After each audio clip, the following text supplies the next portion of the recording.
Hello students, this is Romani Ghosh and we would be doing something that we have not yet attempted, but knowing the crisis that we are in, improvisation has become a necessity. So we'll be opting for online classes and I'll be teaching you English. Now before I jump into the topic, I would like to brush upon certain other elements which are relevant for the topic that we'll be doing today. Now, I would like to show you all something. Please pay attention to it. Now, what do you think this is? Yes, you have guessed it right. It's an envelope. Now, what do you think an envelope comprises? Obviously, a letter. Now, you might be thinking, why am I talking about a letter? But because we won't be talking about composition or grammar today. We'll be doing reader. But why am I talking about a letter? Because the topic that we are going to do today has a very close association with letter. Now, before I talk about the topic directly, let me share with you the history of letter writing. This has been going on for a long period of time. Namely, I'll talk about certain personalities with whom you are associated, with whom you know that these people are very influential and they also have engaged themselves into writing letters. Like, I hope you're all aware of the name Jawaharlal Nehru. He also used to write letters to his daughter, who was in Missouri at that point of time. If you are aware of the name Sanjeev Kapoor, I hope you know who that man is. He's a very, very famous chef. He would also write letters to his daughter. Further, I would like to talk about Gulzar. I hope you know who Gulzar is, a very, very renowned poet and lyricist. He would also write letters to his daughter, Meghna. Now comes the importance of letter writing. Something that has been going on for a long time. Owing to the technological development that has happened of late, we do not engage ourselves into letter writing. But if you communicate with your grandmother, your grandfather, or your parents, you would get to know that they have engaged themselves into writing letters, because letter writing was a very important form of communication in the earlier times. Now, because we have technological advancements at the back of our hand, we do not engage ourselves into writing letters anymore. But it was considered as something very, very important in earlier days. So I hope, if I'm talking about letter writing so much, you can associate it with the topic in the reader that we are going to do. Anyone would like to guess? Yes, today's topic is Dear Mum by Brian Patton. Now, before I begin with Dear Mum, let me give you a bit of information about the poet Brian Patton. Now, if you want, you can write it down. If you want, you can just pay attention to what I'm going to talk about now. Now, Brian Patton was born on 7th February 1946. He's still alive. And he was a very, very renowned British poet and author. He would write a lot of stories. Some of his notable works include 1. Emma's Doll, Impossible Parents. So these are Brian Patton's renowned works. Okay. Now, if you look at the title of the poem, Dear Mum, don't you think that the name itself is something that we ourselves engage in when we write a letter? Now, of course, you people engage in writing letters which is important, is a part of your syllabus where you have to write informal letters and various other forms of letters. In informal letter, if you remember, we have something called the salutation. There we mention the term dear and the person to whom the letter is addressed. So basically, if you look into the poem, you will find that the title itself shows that this has been addressed to a mother by a boy. Now this boy is the narrator of the poem. We can say that this narrator might be the author or the poet himself, but we are not sure about that. So let us begin with the poem. Okay, now let me give you a brief.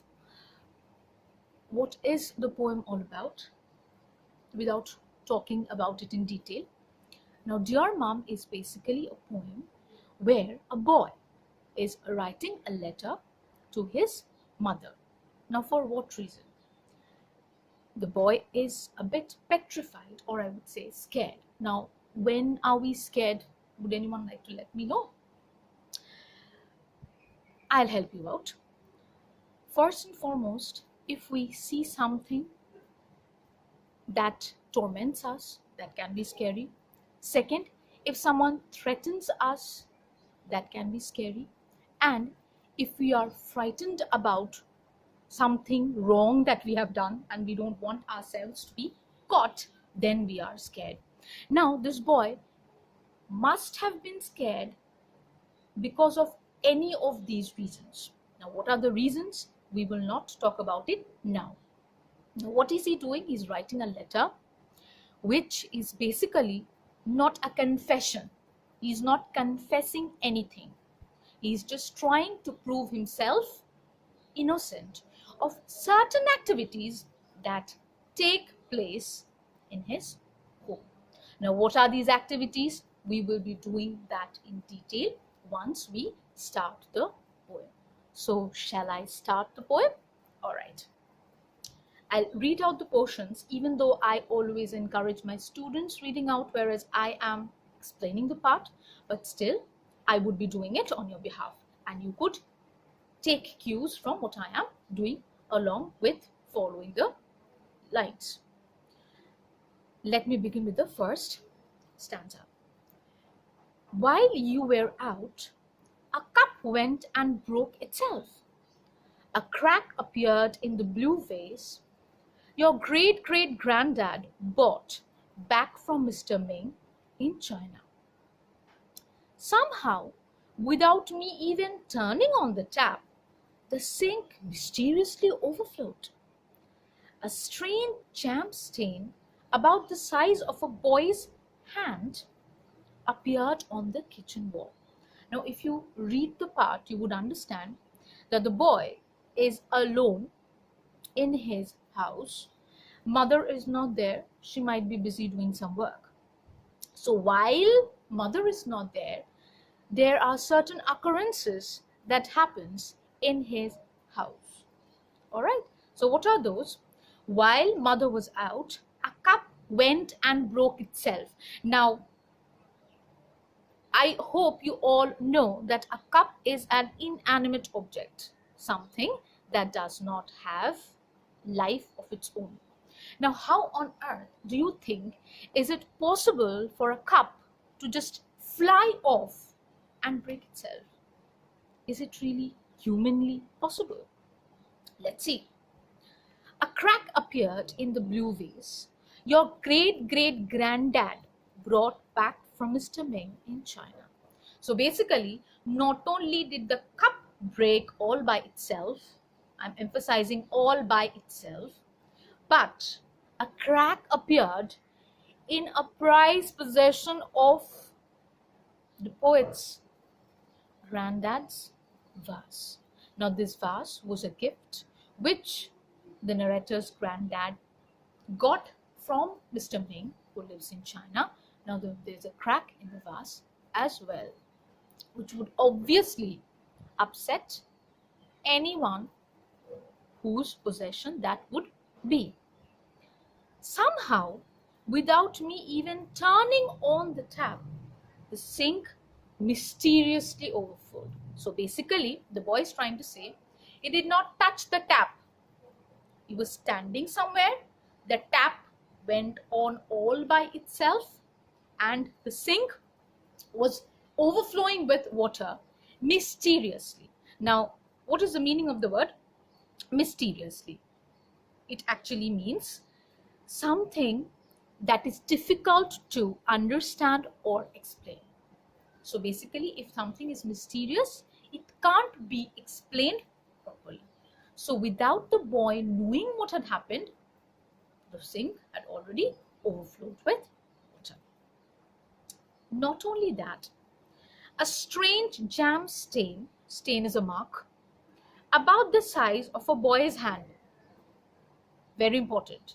So this stain is not the size of an adult's hand, it's the shape of a boy's hand, appeared on the kitchen wall. So the kitchen wall was completely covered with jam stains, which automatically happened without the boy's understanding or knowledge. All right, is it clear to all of you till this much? I'm proceeding further. I don't think we will ever discover exactly how the cat, now it's the turn of the cat. We were talking about inanimate objects, now we have come to life sources. Managed to turn on the washing machine, now especially from the inside, not from the outside. If you are inside something, the lock has happened from the inside. Or how Sist's pet rabbit, sister, so the boy has a sibling, and it's her pet rabbit, went and mistook the waste disposal unit for a burrow.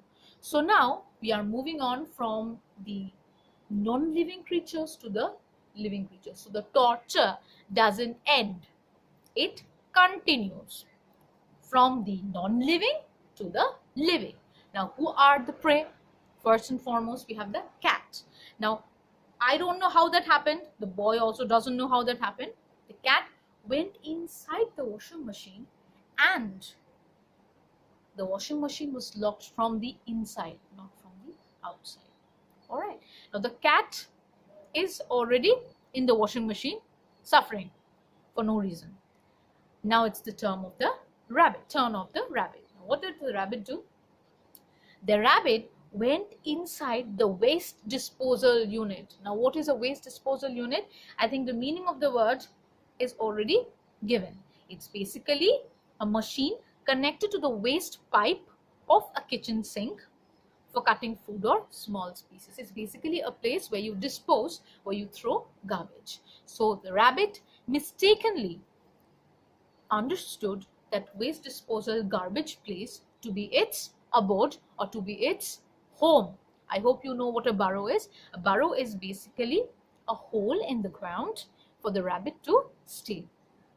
Okay, now till this much, can anyone tell me what is the boy actually trying to hint at? He's basically trying to hint at the fact that this house is definitely a possessed one, or it's being visited by supernatural elements. Now, what are supernatural elements? Elements which is beyond the comprehension level of human beings, something that we cannot understand, rather that we cannot comprehend with our own eyes, with our own understanding. Okay, so the boy is trying to prove that he is absolutely innocent, he is innocuous or harmless, he has nothing to do with what has been going on in the house. Rather, he is simply sharing the information with his mother. Okay, shall I move on? All right. Now, I can tell you I was scared when, as if by magic, a series of muddy footprints appeared on the new white carpet. What a massacre, my God. So now the boy is saying, I don't know, but I was very scared. Now, scared of what? As if I saw magic in front of my eyes. What is that magic? A series of muddy, dirty footprints appeared on the new white carpet. Oh my God, the carpet is completely massacred and it's about to die. So what has happened is that beautiful white carpet is decorated by dirty footprints, which is a magic according to the little, now what do I say, naughty, mischievous boy. I was being good. Really, I was being good, honest. But I think the house is haunted. Now comes the point that I was trying to let you all know. So, knowing you're going to have a fit is something when one loses one's patience and showers people with bad words, ill temper, etc. I've gone over to Grant's for a bit. So, the boy is not only mischievous and naughty, but the boy is, I must say, I can't deny the fact that this boy is witty, intelligent.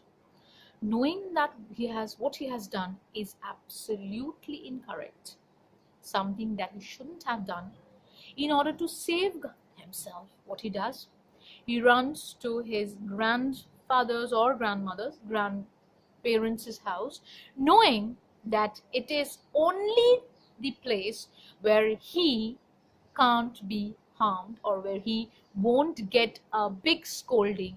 Because if you remember, I don't know about others, when I was young, I would be extremely naughty and mischievous, and I would know whenever I knew that my mother is trying to scold me or trying to do something which is not very welcoming, I would run to my grandmother and she would always be my savior.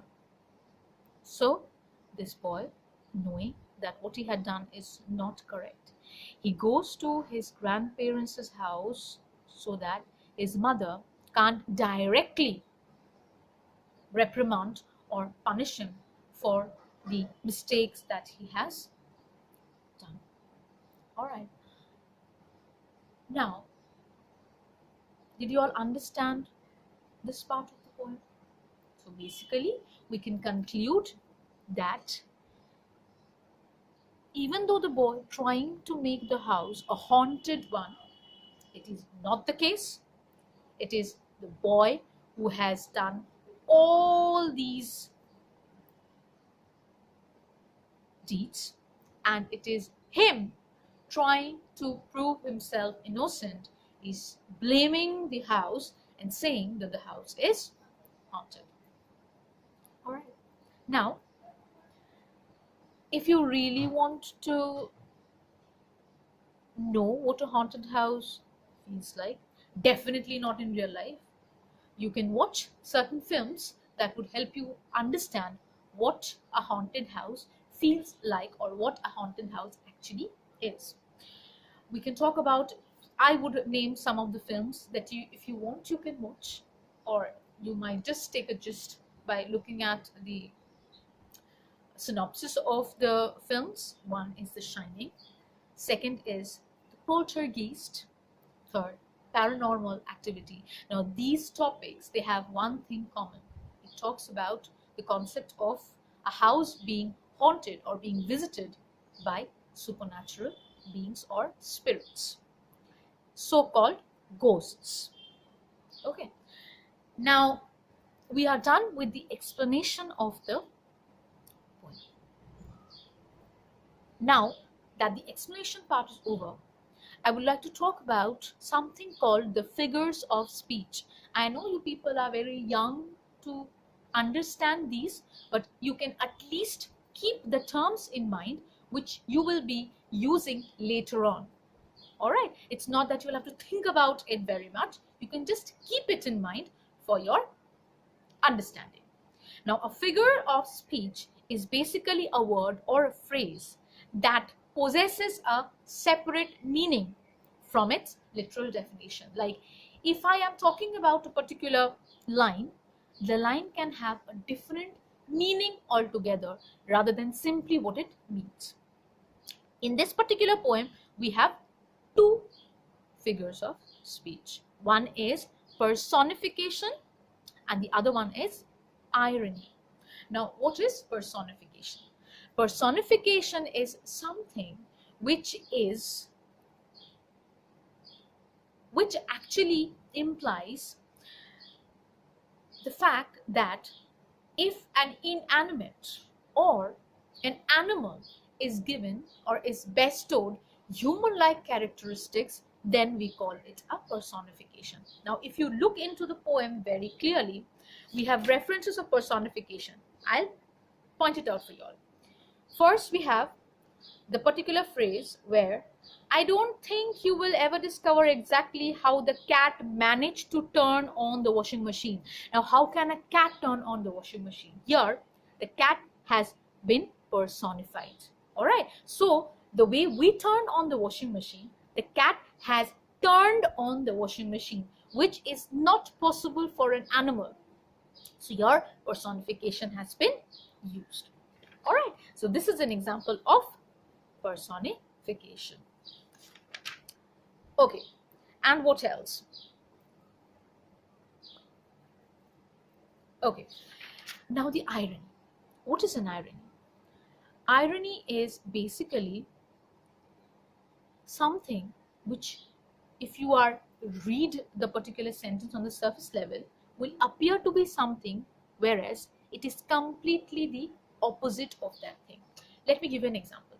If I do not like a cake and I'm having it, I would say, oh, this is the best cake I've ever had. Actually, it's not the best cake. It's the worst cake. But I am not expressing it the way I am feeling it. That is an irony. Now, where is irony being used in this particular poem? If you look at the poem is written by the mysterious naughty boy trying to prove himself innocent. Actually, what is happening, the more he is revealing the mistakes, the more he is getting trapped into his own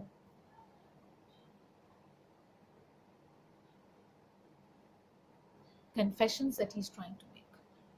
Like, throughout the poem, he is talking about the various mischances that happen.